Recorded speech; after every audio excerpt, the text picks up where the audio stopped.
Welcome everybody to today's event. Geneva Center presents The Shift, Trauma and Burnout in Autism, a Conversation. My name is Shelley Brazier. I am a programs director here at GCA, and I'll be your host for today. And it's extremely exciting for us to see so many people with us today. We have such a large audience.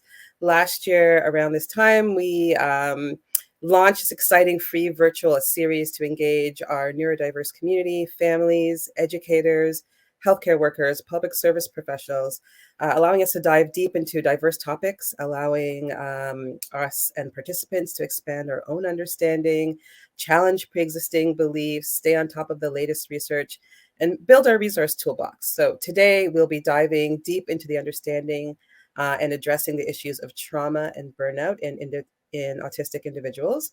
Our speakers will engage you in gaining key information on this topic through clinical examples, strategies to promote wellness in autistic individuals who might be experiencing some burnout and trauma. And so I'm going to introduce our speakers for today. First, I'd like to introduce Stephanie Moser. She's a social worker from Peterborough, Ontario. Stephanie recently has left her role as part-time faculty at Fleming College, where she taught in the mental health and addictions service worker, mental health and addictions, social service worker, and developmental service worker programs.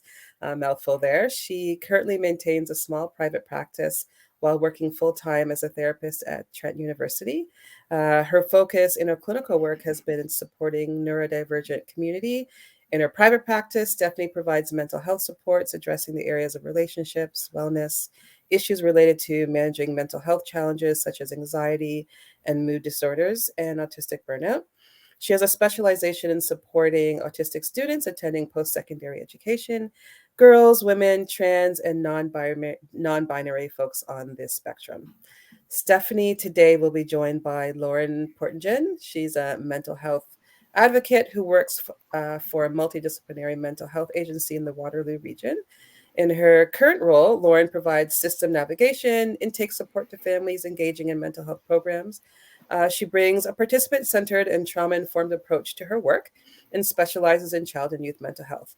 Diagnosed with autism spectrum disorder herself, Lauren is a strong advocate in her community and knows firsthand the complexities of neurodiverse experiences within the mental health system. She attended Trent University and Conestoga College and is married to her neurotypical, in question, debatable husband, who is an engineer. Before we get started, I would like to remind everyone that today's session is being recorded and will be available later on today. The PowerPoint deck that you will see will also be available for download. We highly encourage you to use the chat function, ask questions via the question and answer tab, leave comments within the chat, and generally engage on the topic as we sit and listen to Lauren and Stephanie today. So without further ado, please welcome Stephanie and Lauren. Thank you. Thanks so much, Shelley. We're very excited to be here and to have the opportunity to speak about this important topic. And there we go. So Lauren's going to get started. We think it's really important to do a land acknowledgement, and Lauren's going to do that piece. Yeah, a little bit challenging as we're all situated in different locations, but we do want to give pause and highlight the importance of land acknowledgements. And so while we're all located in different areas, Steffi and I want to recognize that as settlers, we live, work, play, benefit off the land that is not our own. Land acknowledgements do not exist in past tense. Colonialism is a current ongoing process, and we commit to building our mindfulness of our present participation. In a small way, we do this by offering a land acknowledgement, recognizing both as an expression of gratitude and as a way to honor the territories and the people who have lived here and worked and, the rightful owners of this land prior to us coming. I, situated in Waterloo region, am on Treaty 3, the Haldeman Treaty, the traditional territory of the Anishinaabe, Haudenosaunee, and Neutral people. And I am situated in Treaty 20, the traditional lands of the Mississauga and Anishinaabe peoples. So thank you. There we go. Sorry, I'm responsible for slide movement here. Before we get started, Lauren and I thought it was important to talk about the language that we will be using, and that it is in fact quite intentional. Historically, when I started working in this field, it was the norm to use person first language, so person with autism. In the recent years, and actually not so recent years, there's been a shift to that. We should be listening to autistic folks, and autistic folks and advocates have really been urging us to consider the use of our language. And so in doing so, we will be intentionally using what we call identity first language. So using autistic persons versus people with autism. Mm-hmm. And just to note too, as somebody with a later diagnosis, I feel like late diagnosis makes me sound very old, but as a later diagnosed autistic person, this shift in language is very new to me, but it is something I definitely appreciate. I find that it changes the language away from this symptomatic and fixable lens towards something of part of who I am. Not everybody, including some autistic folks that I've connected with, feel the same. And so whenever possible, do ask what people's preferences are. And if there is space, then you have capacity yourselves, gentle education on the importance of identity first language too. So just a little rundown on some of the hopes. To vary, an hour is we get to talk a bit about some of these themes. We won't be able to dig as deep as maybe a longer presentation would allow, but we will hope to talk about some of the early signs of mental health concerns. We'll really be focusing a lot on recognizing the features of autistic burnout. We'll be discussing the interactions between mental health and autistic burnout, recognizing the signs of potential trauma in autistic people. And really, one thing that we really are focusing on is the interplay between potential trauma and burnout and how that can impact individuals. Mm-hmm. And we're hoping to be able to introduce some strategies for self-care, compassion, and empowerment that may help to mitigate some of these risks of burnout and trauma. So Shelley did a really fantastic job of introducing us, so thank you. So yes, I've worked in the field for over 20 years. One thing I do want to acknowledge with gratitude, I actually started my career at Geneva Center in 1999 and worked there for 12 years. So I owe my passion and my early learnings and ongoing love for learning through my time there. And it's really kind of a full circle moment for me to come back and present. So thanks for having me. Mm-hmm. Yeah, I don't honestly have much to add from my introduction. Thank you, Shelley. That was great. But yes, off and on have worked in the mental health field for about 10 years, more dedicatedly full-time for about 5 years now. And I'm really glad to share this space with everybody as well. We also both wanted to acknowledge that we carry a lot of privilege, and I think that's important. Some of the folks that we love and work with may not have the same degree of privilege that we do, and I think that's important to acknowledge. I also should highlight I'm neurotypical, so I'm not autistic, and so I really am thankful for the insights and education that the folks I work with, friends, colleagues have provided with me in order to make sure that I'm able to do the work hopefully as effectively as I can. Mm-hmm. Do you want to add anything else there, Lauren? Nope, I'm good. Okay. So we want to just emphasize too and point out that while we both bring a mix of clinical experiences and our own experiences working with autistic folks, and me as a neurodiverse individual, I, at least as a neurotypical passing autistic person, I represent myself in terms of my experiences and the realities that I face. I am one of many. And so hold all of the suggestions that I say with a grain of salt. They are informed based off of our own practices and what has supported me. But again, I am one of many. And we want to point out too, and just put it out there that you might find yourself feeling surprised by me, again, recognizing that I am a very neurotypical passing individual. And it's kind of the point a little bit. It's done intentionally because the reality is you do not see what goes on in my personal life or the effects of being neurotypical passing. Some small examples. I still have very neurodiverse traits. I think that most of the time, definitely not always, I have sufficient capacity and have found creative, socially acceptable ways to cope. That being said, I'm still very sensory adverse. I'm rigid in my routines. I'm very rational in my thinking and thought patterns. The other day, my coworker said that her kids were driving her up the wall, and I immediately thought of one of those chairlift things that gets you up the wall in your home. So what you really can't see, though, is the damage as a result of being able to and asked to fit, and I'm using air quotes here intentionally, to fit in this normal box of what society deems as socially acceptable. It is very traumatic. It is also very tiring, and it definitely contributes to my level of burnout and capacity overall. And so without seeing and holding space for these kind of nuances and traumatic experience for neurotypical passing autistic folks, behaviors can often be seen as defiant or treated and even mislabeled as mental illness instead.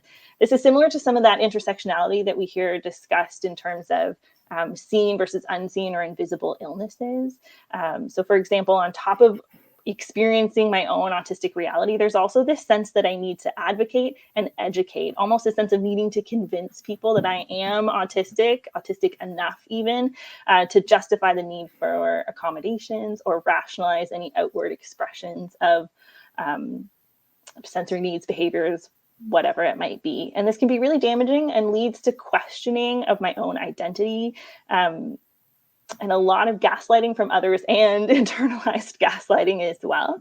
And this, to be frank, was part of my own reasoning for seeking out wanting to pursue an autism diagnosis or to start asking those questions to see if it fit.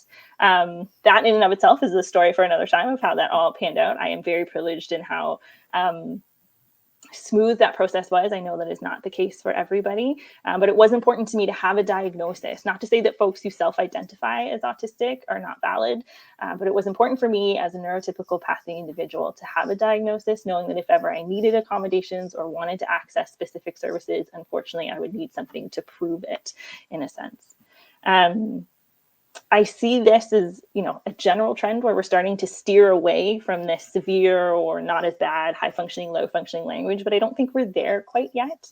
And so I do want to say this with a heavy dose of grace that I hope you will extend to yourselves as people who support and love and care for autistic people, or as somebody who is autistic yourself. We are all ever making the best decisions we can with the information we have at the time. And so some of these concepts might challenge your thinking or be hard to hear. I also say this anticipating that my parents are going to watch this at some point. And so love you, Mom and Dad. But yeah, please extend yourself some grace as we're all learning through this together, and have every intent to support ourselves and our loved ones as best as we can. And I think I really wanted to jump off on that idea of grace, because as Lauren said, everybody's doing the best they can with the information they have. And I do, again, want to highlight that we recognize that many folks on the autism spectrum, autistic folks, have experienced trauma and burnout. And Lauren's experience as somebody who's neurotypical, we're kind of really focusing on that today, but we do want to acknowledge that folks who are not neurotypical passing, who may have more outwardly daily signs of neurodiversity and neurodivergence, also obviously experience trauma and burnout. So we want to make sure that we're acknowledging that as well, that this is a small piece of the puzzle and a small piece that we feel quite skilled to have a discussion around. I also, interestingly, I sent Lauren a text on the weekend because in the Guardian newspaper, I think out of the UK, Hannah Gadsby, who people may or may not be familiar with. Hannah Gadsby is a comedian from, I think, Australia, Tasmania, I believe. And she's done a couple of Netflix events. One of the most recent one is Douglas. So Douglas is a lot about her experiences of being autistic and also having a late diagnosis, and how that really supported her sense of self and identity. And it was just quite timely. And what she was saying in the article, it's very easy to find. I think it just came out on Sunday. Really was, echoes a lot of what we were talking about, that she's experienced a lot of gaslighting and people saying she's not autistic enough, and this sort of struggle that happens when she's been open about that. And I know Lauren said that when I sent it to her, that it was I don't know, validating you said you felt seen. I felt seen. I was only like halfway through and I was like, oh man, I need to save this for another time. I'm already like crying. It was great. Yeah. So if people are interested, you can check that out as well. So I'm going to talk just a little bit about burnout in general and autistic burnout. So we're, I think, all quite familiar with the term burnout. It was first used in the 70s by a psychologist, Herbert Freudenberger. I think I have that pronounced correctly. It was originally described as severe stress experienced by those in quote unquote helping professions. However, we all use it quite a bit more widely now. And I do want to acknowledge that I think I can speak for many, that 2 years into the pandemic and doing a lot of, it's wonderful that we can do all of this virtually. And it's allowed for some accommodations really for people who could benefit more from virtual experiences, but we are all feeling a little burnt out. And so topple that on top of autistic folks, it compounds one another. But essentially what it's described, it's the result of prolonged stress. So it's emotional, mental, and physical exhaustion. So I want to acknowledge that everybody's here. Some of you probably experiencing burnout yourself. And I thank you for also taking the time out of your schedule to also educate yourselves on how to support others, even in the midst of perhaps you feeling a little bit tired. I'm going to talk a little bit more specifically about some of the symptoms of autistic burnout, which has become more recognized in the last couple of years. So it does really share some similarities with general burnout, such as physical, mental, or emotional exhaustion. But the difference is for autistic folks, it can also be accompanied by a loss of pre-developed skills and coping strategies. So I've had a number of people say to me, like, why is my child, or why am I appearing, quote unquote, more autistic, as some people will say? The more needing to stim, more meltdowns, more shutdowns, more struggles in coping with sensory inputs. It is the cumulative and prolonged impact of having to navigate a world and expectations that are often designed for neurotypical people. It can be quite overwhelming, as I've heard. I'm not, I don't have those same experiences, but I actually find it interesting and I think important to think about. I'm not sure about all of you. I'm glad to be bit by bit opening up a little bit more and getting out in the world a little bit more. I'm even overwhelmed by people. I'm overwhelmed by scents and sounds. And I had a lot of folks I worked with, during the beginning of the pandemic who actually, their stress was mitigated. I had one person say to me, it was almost the first time in my life that they were doing, by staying in the room and not going out and not having the expectation to be around other people. That was the first time that they didn't feel burnt out. It was the first time that they were like, whew, I'm doing what I should be doing. There's no other sort of pressure to be something else, to do something else. On the flip side, I'm going to keep using the word Lauren, grace, have grace for those individuals who are now having to navigate getting back in the world and to navigate, the sun today. It's great. Sunny day is wonderful. For many people I work with, a sunny day is not wonderful. No. The sun, the heat, people, cars, all those sorts of things actually may in the weeks and months to come, could be impacting autistic folks even more. Mm-hmm. Anything you want to add to that before I flip the slide to talk about? Nope. Okay. So Lauren's going to talk a little bit about some of the signs of autistic burnout. Yeah, these are some of the common ones that I've definitely heard of. And Stephanie, I know, has worked with folks that kind of would echo that this is a pretty typical list. For me, one of the big ones is I recognize that my motivation tanks. Task initiation gets incredibly challenging, including for things that I typically enjoy. So, if I really like fiber crafts, crocheting and stuff like that. And normally I could just go pick up a project and go to town, be my happy little old lady self for hours. When I am at risk of burnout or in a burnout stage, picking up that hobby that typically helps with some of my, sensory stimuli, stimming type stuff, that's incredibly challenging. And I benefit from some support of, something as simple as my partner handing me my crochet project. And that becomes really challenging because a lot of times what supports me through burnout is paying more attention to some of these self-care, soothing type activities. And so if I don't have the task initiation skills to be able to do that, it kind of becomes a downward spiral at that sense. I'm also more bothered by sensory stimuli. Some senses are even heightened. My rational brain is a little bit harder to engage. So my thinking can become fixated. Procedural memory becomes a challenge too.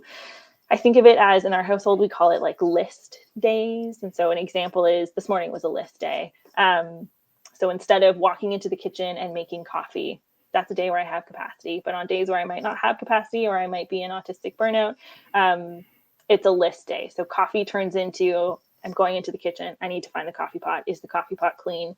Where are the coffee filters? I need to get coffee.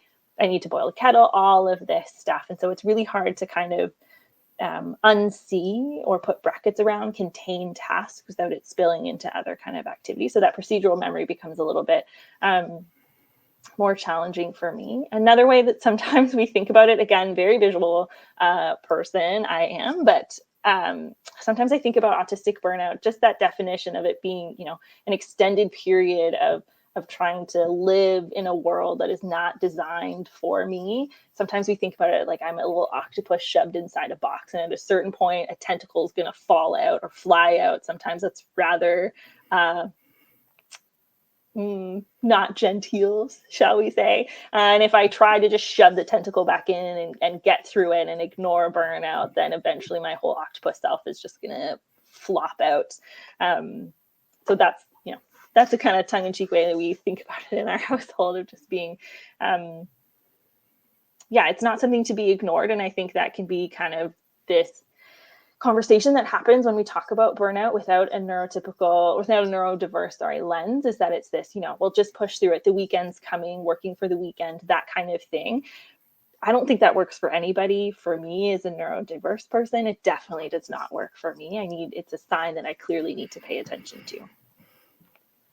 And we're going to be talking in a little bit later about some strategies. If we're seeing signs of autistic burnout, if people are themselves or their loved ones, about how to cope with it instead of the pushing through, which can often cause, as we're saying, higher prevalence of meltdowns or shutdowns. The other thing too is, I think it's really important to point out that people sometimes have increased difficulty with spoken language.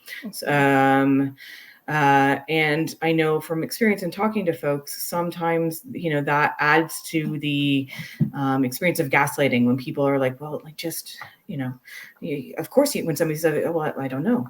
And people, of course you knew yesterday. So this idea of we'll get to this later too, of really listening and trusting and not gaslighting people in terms of what they're saying. Even the most neurotypical passing people and those who are not, we need to validate and listen to what they're saying to us.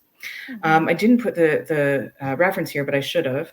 There's a researcher in the UK who did a lot of work and research around this idea of masking. So we never really talked about what masking means. So masking is the need, want, habit, protection mechanism of pretending or trying to sort of be socially acceptable, neurotypical, which can really, really, really exacerbate burnout. People who haven't got a diagnosis or were diagnosed late may have been doing this for years without knowing. They just know they got in trouble for doing this. They got in trouble for stimming. They were told not to do this. So the research really states that masking can, for some people, lead to an increase of suicidal ideation. So it's really important that people have space, which we'll talk about, to, signs of burnout, some people drop the mask, right, as part of it. But also, some people feel unsafe dropping the mask. So we acceptance and understanding around that people need the space to do that. And this is sort of where the intersection of trauma comes in. So trauma is the emotional response that often results from living through a distressing event or events or cumulative events. So often people, Lauren and I talk about a big T trauma and little t trauma. So people, when they think of trauma, often can sometimes think of an exceptionally difficult event where somebody does not feel safe, or it has not been or is not safe. However, and that causes trauma, of course. However, we also need to think about trauma in a wider lens. So we know, unfortunately, that autistic folks are at higher prevalence for being bullied. Bullied by peers. Some have talked about being bullied by teachers who didn't realize, or maybe some of them did, but who didn't know the person was on the spectrum. And also being inadvertently, having punishments or consequences for having meltdowns. So those sorts of things, as being sort of cumulative over the years, can result in a trauma response. So I think it's very, very important that we think about trauma from a broad lens. What's traumatic for one person may not be considered traumatic for another person, but it's really, really important to see this through a neurodivergent lens. Just even the idea of, when people didn't, when a parent's child was not diagnosed, maybe insisting that somebody wears a certain type of clothes that, just kind of get over it and wear clothes, and that may be more sensory challenging. Doing, art activities that may be sensory challenging, and, really kind of encouraging or pushing your child to do that. And again, I'll go back to this idea of grace. When you don't know, you don't know. But those things can, over time, pile. And it is actually those experiences that people have talked to me more and more about as being impactful for them, and kind of having this added idea of gaslighting. So it's really important, and Lauren can talk about about a little bit, but her work, background in trauma work and in attachment. Yeah, so we often look at, the importance, in my role, we talk about, and I'm sure you do too, Stephanie, the importance of attachment-based parenting and building a strong, appropriate attachment with our kiddos. Incredibly challenging when that's not done with a trauma lens. And I would argue for folks who are autistic, incredibly challenging or for kids who are autistic, incredibly challenging if that attachment lens isn't also held with with an autistic lens as well. And then that can lead to some pretty compounding trauma that then not only is traumatic in and of itself, but teaches that, the safest option to exist in society is if I can become more neurotypical. And unmasking, we talked about taking off the mask is potentially being a triggering event for somebody because it just doesn't feel safe. Unmasking, coding ourselves differently, respecting our autistic needs, has to be rational, has to be a justified thing. Like, my brain often goes to a space, like, I'm my worst enemy when it comes to gaslighting. I think I gaslight myself the most. My brain often has this narrative that, oh, well, supporting my burnout in this way can only happen if I truly am, this burnt out, if I truly am this sensory overwhelmed, as opposed to addressing it when it comes up and I feel slightly, maybe a little bit uncomfortable doing something then, right? There is this element of ongoing cumulative effect of this that can be traumatic as well, of the identity that it leaves people with, that can be really challenging to kind of unpack if all of a sudden you get a diagnosis later. And it's not like I just became autistic. But it was that there was this sudden awareness of it, and therefore further questioning of, oh, you mean this wasn't normal? I've been told that this has been normal for so long, and that can be really traumatic in and of itself too.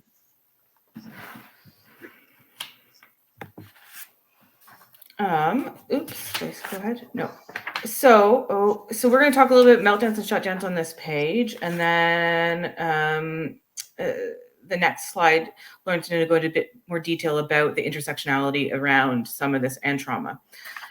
So I'm sure most people are familiar with meltdowns. So it's an intense response to a buildup of sensory, social, and or emotional stimuli and or demands. The outcome being a temporary loss of control of someone's behavior. So again, when people are burnt out, their capacity to hold everything becomes less so.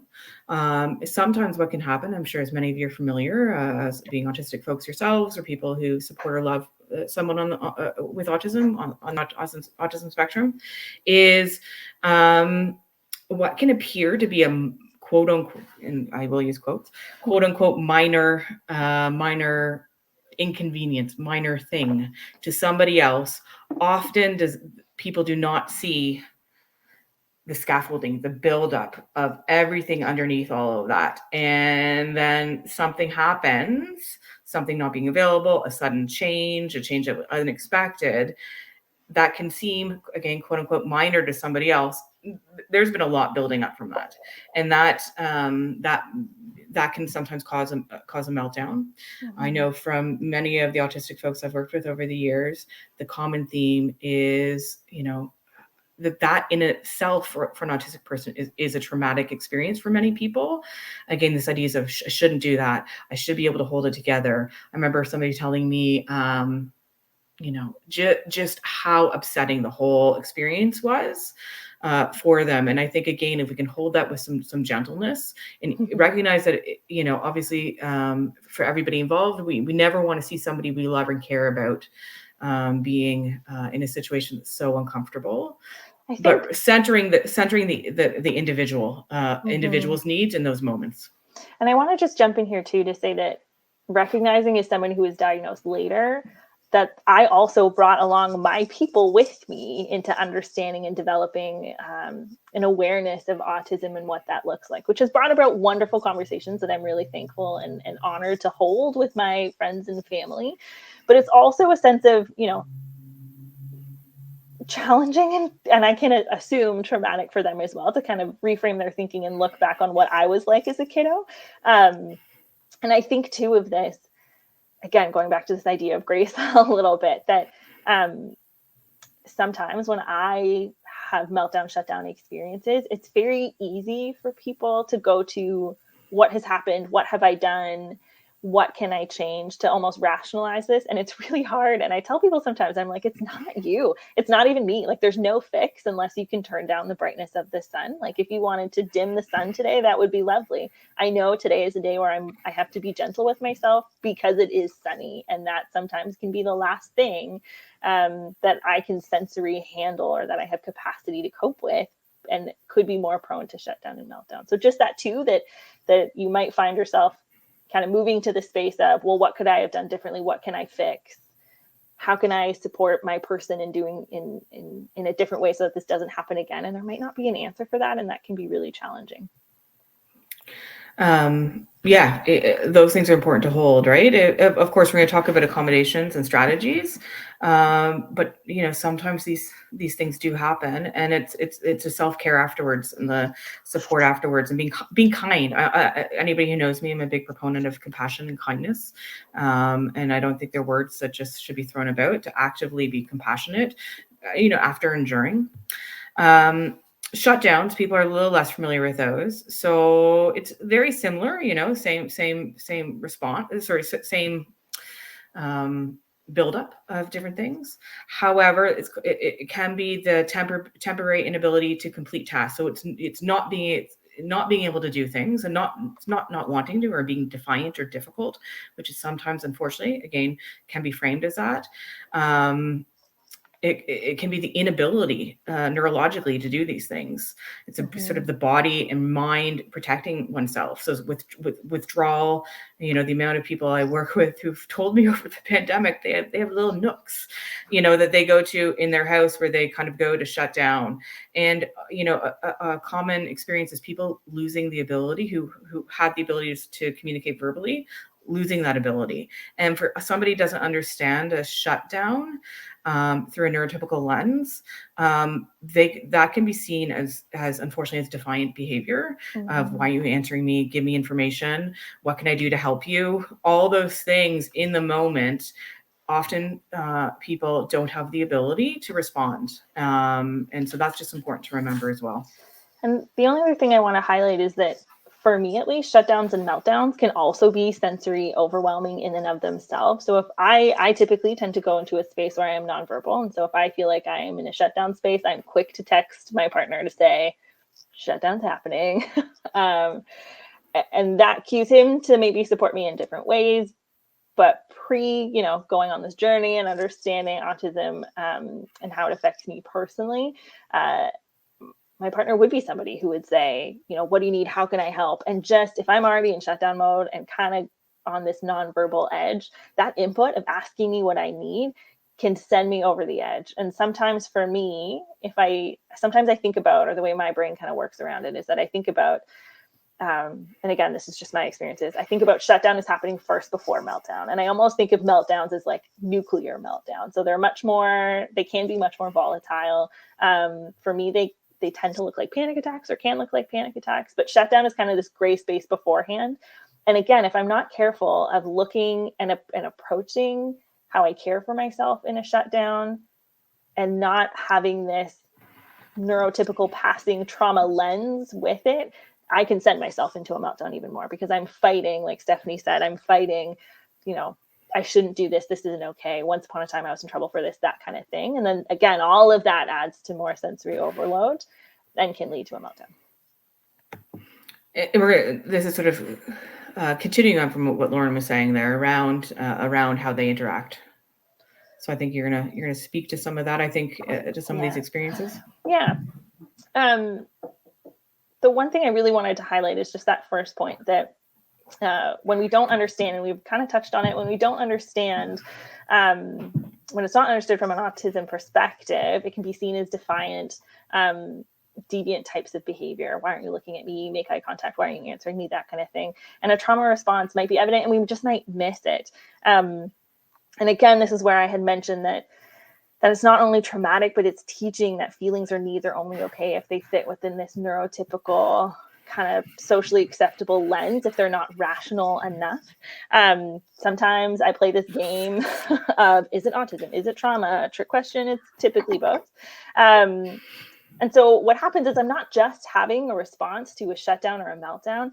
I'm having a trauma response. I'm having a trigger. There are lots of memories. Sometimes if I'm quite overloaded, my capacity is quite low. It is quite like the triggers I can recall memories. And for some autistic folks, memory isn't just a memory. Memory also comes with smells and senses, and this is what this looked like, and this is what this person said, and this is what happened. It can be much more visceral for some autistic folks, and I'm one of those. And so I'm now not just having a shutdown meltdown response, I'm also having close to PTSD responses that compound kind of this shutdown meltdown experience. And again, if I'm not careful of addressing it with a trauma-informed, autism-informed lens, it just exacerbates the situation and often leaves me feeling much more burnt out, much more tired. It's kind of like a zero-sum game. And so this is where, if we wanted to turn to the next slide, we kind of start to talk about strategies in addressing burnout. The biggest one I could highlight is social support and acceptance. I think it kind of encapsulates all of the above points. But you could think of it almost as if I at least feel, again, my views are my own, I feel like I have to do all of these things. But I also have to come up against all of the triggers of doing them. Again, this sense that feeling like I am unmasking is very unsafe. There's this deep belief that being neurotypical is the only safe option or acceptable option, and moving beyond that core assumption can be quite traumatic. And so it's almost as if I have to code myself differently or slowly take off the mask. And so, you can get into the flip side of it where it's like, well, just go and be your lovely autistic self and do what you need to do. And it's like, no, that's also triggering. Like, I need almost a cool down period before I feel comfortable and safe to just unmask and do what I need to do without all of these preconceived stigmas that I come with having had a late diagnosis. All of this is to say that how we support and how we accept neurotypical passing folks is very important. I'm sorry. We have Lauren and I have access to each other's speakers notes. I think that the final thing, Lauren, that you're going to say about it's really important that people are able to advocate for accommodations. Yeah. And unfortunately, some folks who are neurotypical passing have to advocate more, have this need to feel that they to prove that they are worthy of or should have these accommodations. And so I think it's really important that social support and acceptance and validation and belief that people should not have to continuously have to prove their worthiness or their need for accommodations, because that just adds to burnout. Mm-hmm. And that in and of itself too adds to that trauma aspect too, that, I'm further gaslighting myself, or I'm adding to that memory bank of, oh, this is yet one more experience that my autistic memory is going to latch onto really hard, that, oh, maybe I'm not actually autistic, or am I autistic enough? Is this rational to act or behave or need this accommodation? So strategies. Listen with openness and non-judgment. Neurotypically passing autistic folks have a history of being told they aren't trying hard enough. I'm not, I don't look autistic. I'm overreacting, stuff like that. Similar to what we were just talking about, of making sure that there's space and that we are listening and coming alongside and supporting. One of the things that I greatly appreciate is when people do their own learning. That being said, being mindful that every autistic person has different experiences and needs and challenges and all of that, it is still very helpful when somebody in my corner comes to me and says, I read this, I did some research on this, does it line up with your experiences, right? And it's, there are days where I don't have capacity for that, and I'm quite happy to say not today, but it is helpful to have somebody initiate that conversation. It feels like it takes some of the burden off of me not only needing to advocate for, but also educate and explain why. I think any time where you can boost the memory bank, almost, again, I think about it as a memory bank of, I have all of these adverse memories and triggers, and part of my, again, it's a long game here as being somebody diagnosed later. I'm slowly shifting the narrative to have more positive memories in a memory bank of moments where autism was accommodated, where it wasn't terrifying to take off a mask, where it was okay to take up space as a neurodivergent person. Anything you wanted to add, Stephanie? No. In terms of just supporting and taking the burden off and educating yourself, I really want to highlight the depth of new information coming from autistic sources. Research is wonderful and fantastic and amazing, and very important. We need to include autistic voices. You need to search them out.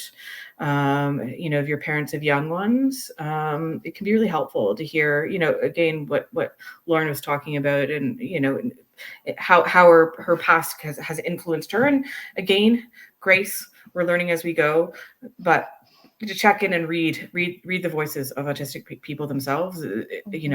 Hashtag on Twitter and other things, if you're looking for autistic voices, hashtag actually autistic is a really good place to start.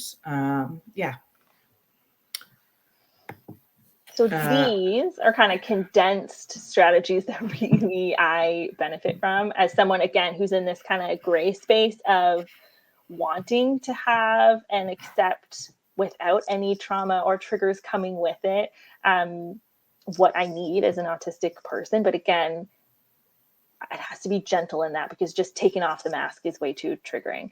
And so for me, I often tell people in my corner, and sometimes my own brain, of like, think point form. Less is more. The less words, the more concise you can be, the better, especially when I'm in shutdown, meltdown, or prolonged periods of burnout. And can I just pause you there? Sorry, yeah. less questions too. Yes. Oh, yeah. And if they're questions, consider closed-ended questions versus open-ended questions. Yes or no questions. Yes or no. Yes or no. Yeah.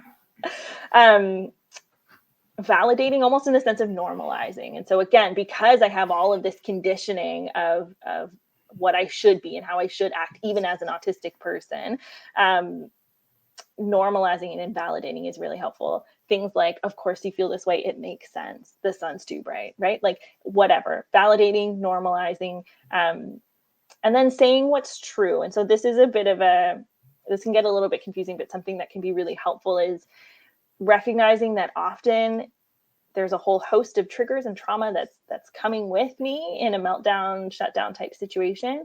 And that also comes with a whole narrative of shoulds, memories, narrative in my brain of past triggers and trauma, of things that have previously occurred. And so it's really helpful to balance out those triggers with, this is what's true. You're having a shutdown right now.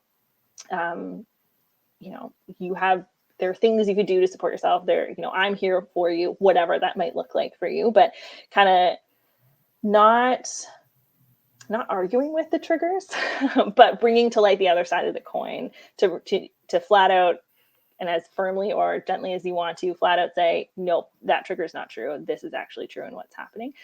And then I always appreciate, again, very rationally minded, I appreciate having a plan. And it doesn't have to be a well thought out 10-step plan. This is how we're going to tackle the rest of our afternoon. It can just be a brief plan. I'm going to work through shutdown. Then I'm going to take care of myself by maybe having a nap. And then I'm going to, go out and walk the dog, whatever, right? A brief plan. It doesn't have to be very detailed. Other things that support me, often when I'm in shutdown or meltdown, something that supports me is having a task. So something to do, even if that's, it's almost like tricking my brain, because I so desperately want to fix and be neurotypical. And so tricking my brain of doing something else can be really helpful. And it can even be, just cry as hard as you can for 5 minutes, just let it all out, or focus on breathing, something small. Other things, again, focusing on good sensory things. And I think this is pretty common for autistic folks, is just making sure that there are things available to you that are fairly easy to access, or for other people to access, that are kind of your key things that support you in sensory good ways, whatever that might look like. And just a final note, so just to highlight some of what we were talking about, listen to autistic people. Again, take what they're saying as truth, and their experiences as truth. Be aware of and this is something as a social worker, even though I like to think that I'm always a good ally, I know that I come in with some neurotypical bias. I know that sometimes I forget and ask too many, if somebody's having a difficult day, I may be asking too many feeling questions. Just being aware that my neurotypical lens is that I have a bias towards that. So always having to sort of think in the other, what's going to be beneficial for an autistic folk in this moment. The other thing we really wanted to talk about, again, we acknowledged at the beginning, is that we are, both cisgendered white individuals who carry a lot of privilege. There are a number of people who don't, who have intersectional oppressions, who may be part of the LGBTQ community, people of color, people with other disabilities. Their experiences are likely, not necessarily, but likely to be more, have more, more experiences of trauma and more burnout, and so we need to hold space for that as well, and make sure we're thinking in an anti-oppressive, accommodating lens when we're working with people, and thinking about the systems that people have to intersect with and interact with, and how that in and of itself can be traumatic. And the big one, as a neurotypical person, is we need to be doing more to accommodate the needs of neurodivergent and folks, and not asking them to always do the work. So even thinking about your space, is it sensory, your home, if you have an office, a classroom, is it sensory friendly? Can we be shifting our expectations? Can we, if you're going to grandma and granddad's house, and your kiddo, can't be sitting at the table, can we leave space for the kiddo to have their own space there, to not have to hug, to show their affection in different ways? So lots of different ways of doing a little bit more of the work. Mm-hmm. Any final things from you there, Lauren? No, I just wanted to add, well, I guess I said no, but yes, I guess. That last point is so important to me.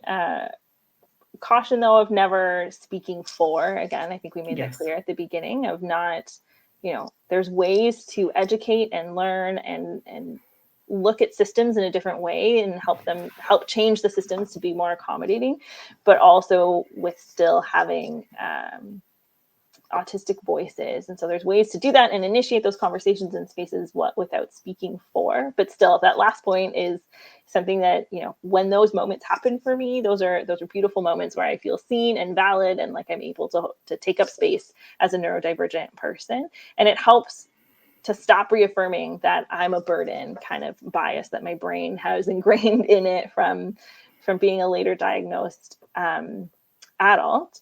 The last thing too is just ask questions, but in asking questions, be prepared. And we talk about this often from a trauma perspective too, or people who face different types and kinds of oppression. Everybody's different. I can speak on my behalf only. I'm okay when people ask me questions about my autistic experience and question, well, you look very normal is often what I get. And so I'm okay with asking those questions, but my only ask is when you do recognize that it's okay for you to ask questions or ask questions of someone else, always be prepared to hold the outcome. You don't know what kind of trauma they are carrying around in their backpack and what you might have inadvertently unzipped. And so if you are going to ask questions, make sure that you are holding space for the outcome, whatever that might look like. Thank you. And I think there may be time for some questions. Yes, thank you so much, Lauren and Stephanie. That was fantastic. And we do have quite a few questions coming through. I do want to say for our participants, those of you joining us today, we did get quite a lot of questions. So we may not be able to get to all of them, but we'll try and get through as many as we can. First off, a quick question. I've got a lot of folks asking around the name of the researcher in the UK that published the article on masking and where folks can find that article if they wanted to take a look. So I'm going to be brave and give out my email address. And so for questions that aren't answered, me and Lauren we've already talked about this ahead of time. I can't remember the name of the person. I want to say her first name is Sarah, but that doesn't help very much. Maybe while Lauren is answering something else, I can quickly look it up. Okay. But my email address for people who are wondering, it's Stephanie A. Moser @gmail.com. So with a grain of salt, I say that because it's going to take me a while to get back to people, but I will. But if I can't find it, people can feel free to email me. Great, thank you. And then we had quite a few questions along a similar theme around long-term effects of experiencing repeated lengthy episodes of autistic burnout. I don't know if either one of you want to speak to that. I'm going to put down my phone because I can't actually multitask. So I can start too if you want to Google. I can jump in. Okay. I think for me as I'm not a new diagnosed autistic person, but newer diagnosed autistic person, I think it was for me at least terrifying to think about how it can be reoccurring and long term. I did go through a long period of burnout.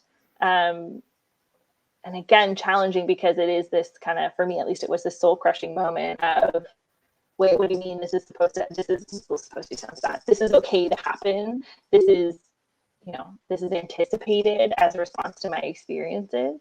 I think what really helped me was some of those strategies of being okay and really leaning into, it's not a fixable thing. It's just a thing. And it's okay to still, as best I can when I have capacity, enjoy parts of my life. Like I almost had this sense of, well, I have to address this and be out of burnout before I can enjoy things or before I can go do things, kind of thing. And so what really helped me, and it sounds like such a simple thing, but it's incredibly challenging to do, and I wish I had like a 5-step plan on how to do it. My autistic brain would love that.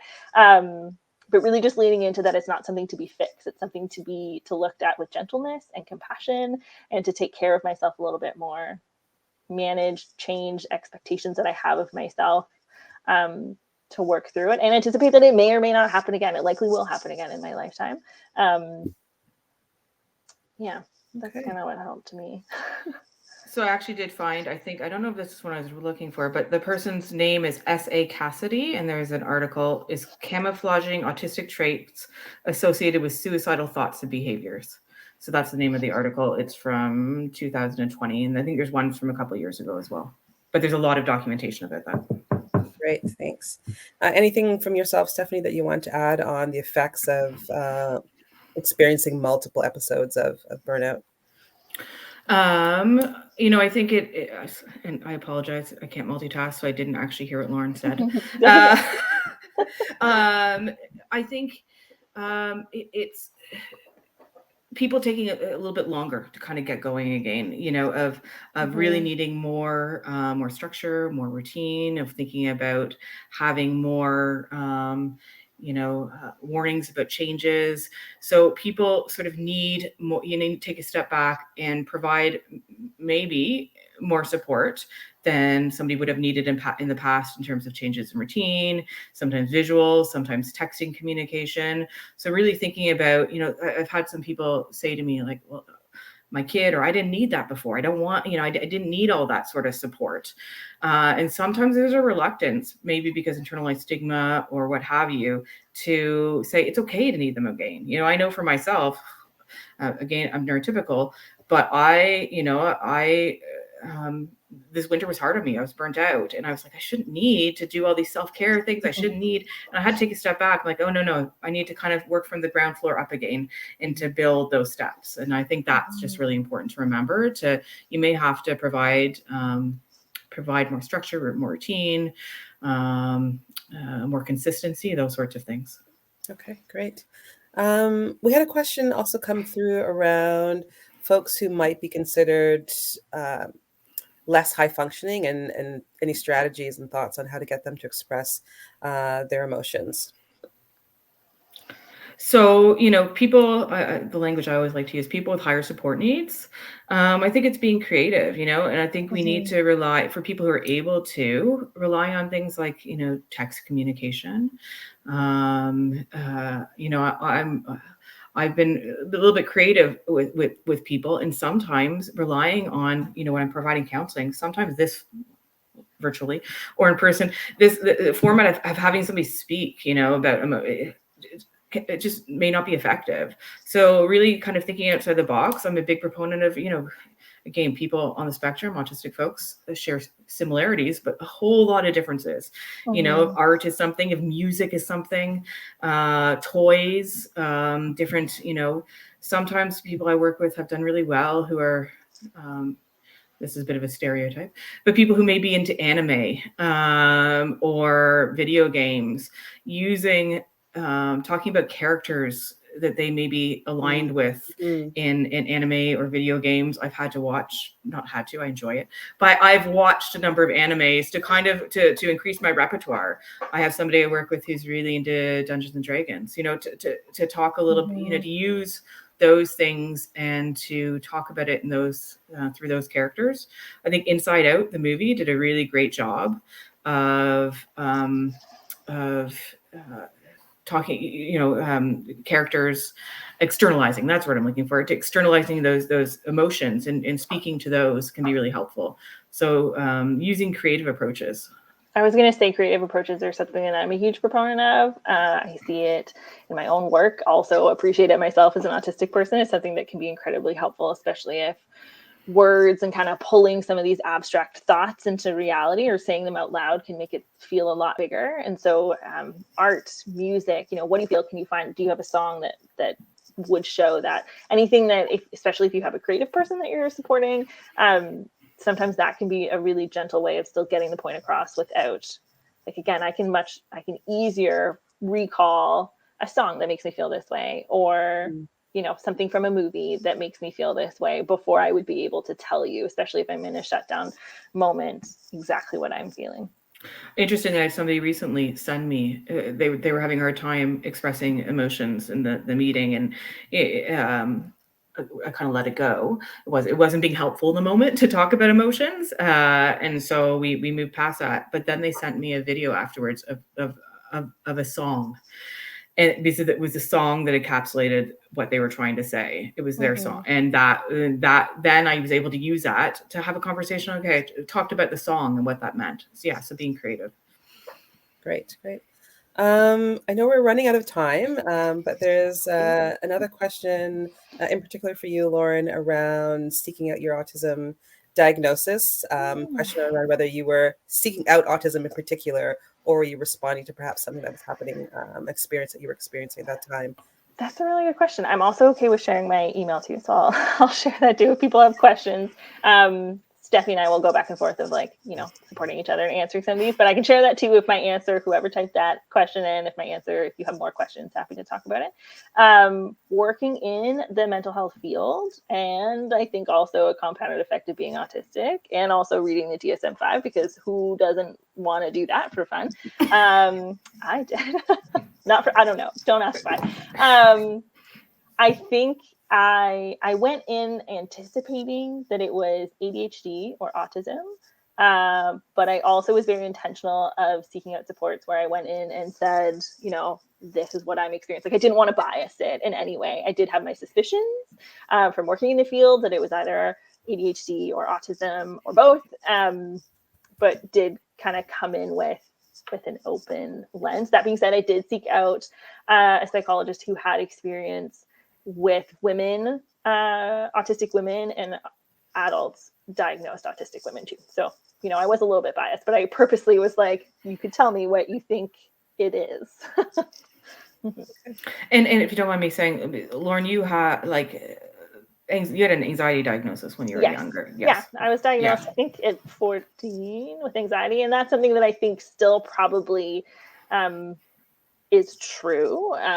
So that's not something that the professional who supported me was like, no, you're not anxious anymore. I recognize that I'm very much an anxious person, also look at the times. But yeah, something that definitely I can look back on my life and see how it could have been misdiagnosed, especially, I'm a child of the 90s, so fun. We weren't talking about autism, especially in women then.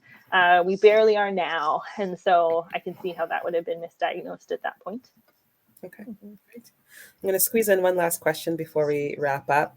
There were a couple folks wondering around work accommodations or post-secondary accommodations, responding particularly to addressing burnout. Mm-hmm. For me, this is why having a diagnosis was very helpful, which is so horrible that this is the system and the structure of the world that we exist in. Also compounded by how challenging it can be and traumatic it can be for some people to get a diagnosis as well. And so wanting to hold space for that. But if it is something you have capacity for, it might be worth looking into. There's also interesting articles floating around now that, thanks pandemic, where people are talking about toxic work environments and starting to realize things that maybe aren't okay that we just assumed were okay up until this point. There are some interesting articles out there that I'd be happy to share about how to have conversations with your employer about your mental health, kind of best practices and suggestions. But I would encourage people to find or think of ways to do so that does not feel like it's adding to the trauma. Also recognizing that having that conversation can be part of mitigating some of that trauma, but wanting to make sure that that's done in a safe way with supports in place.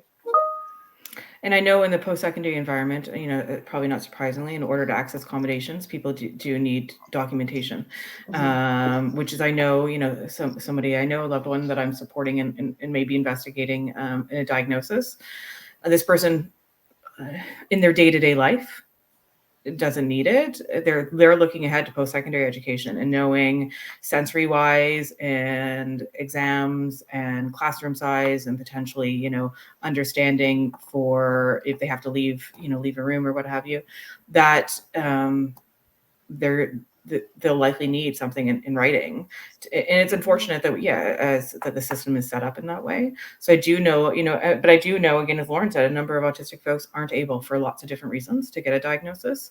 And I think people can still have conversations with employers if a number of people also don't feel safe. That's a whole other conversation of quote unquote, unmasking and outing themselves as being autistic in the workplace. It doesn't, for some people in the toxic work environments, it's not always a safe place to do so, especially if there's bias. So it's really, unfortunately, it's a complicated conversation to have, and a bigger conversation than we're able to answer in this question. Before I forget, my email is my first name dot last name @gmail.com. So lauren.portingen@gmail.com. Great. And I want to thank you both. There are many other questions, but we don't have time to get to all of them today. Stephanie, Lauren, this past hour has been quite insightful, quite fantastic. I really appreciate everything that both of you had to say. I know for myself, I really holding that word grace. You talked about that a lot, which I think is important. And in that grace, giving space to autistic folks to share their experiences, have their voice be heard and understood, I think is really important. So I appreciate everything you had to say today. And I want to thank everyone that joined us today. Thank you all so much. Please, in the chat, you will see a link to a survey. If you don't mind clicking on that link and filling it out, it's good feedback for us.